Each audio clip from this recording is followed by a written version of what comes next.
The 3rd of September, Genesis 9.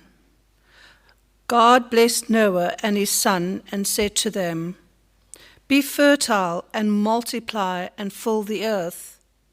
Dread fear of you shall come upon all the animals of the earth and all the birds of the air, upon all the creatures that move about on the ground and all the fishes of the sea.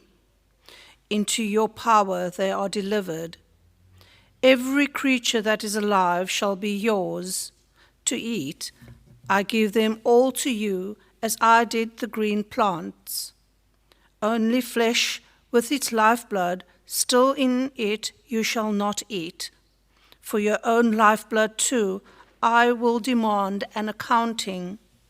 From every animal I will demand it, and from man in regard to his fellow man I will demand an accounting for human life. If anyone sheds the blood of man, by man shall his blood be shed. For in the image of God has man been made. Be fertile then, and multiply, abound on earth and subdue it." God said to Noah and to his sons with him, "See, I am now establishing my covenant with you and your descendants after you, and with every living creature that was with you and your descendants after you, and with every living creature that was with you, all the birds and the various tame and wild animals that were with you and came out of the ark. I will establish my covenant with you, that never again shall all bodily creatures be destroyed by the waters of a flood. There shall not be another flood to devastate the earth."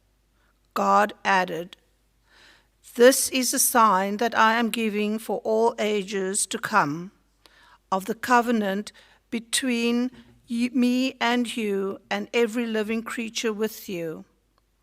I set my bow in the clouds to serve as a sign of the covenant between me and the earth. When I bring clouds over the earth, the bow appears in the clouds. I will recall the covenant I have made between me and you and all living beings, so that the water shall never again become a flood to destroy all mortal beings. As the bow appears in the cloud, I will see it and recall the everlasting covenant that I have established between God and all living things, mortal creatures that are on earth." God told Noah, "This is the sign of the covenant I've established between me and all mortal creatures there on earth." Noah was the only person God found who would cooperate with him to save creation. Everything was pointing to a total collapse and chaos. God could therefore make a covenant with him. Joseph appears to see Noah prepared to help bring salvation.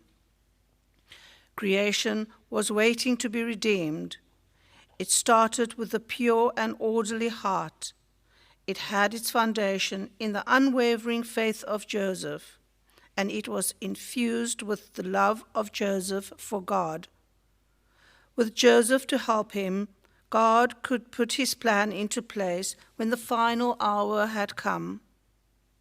Jesus, his son, was the new covenant with God's people, who would be God's rescue plan in the time of chaos. It was his plan of salvation.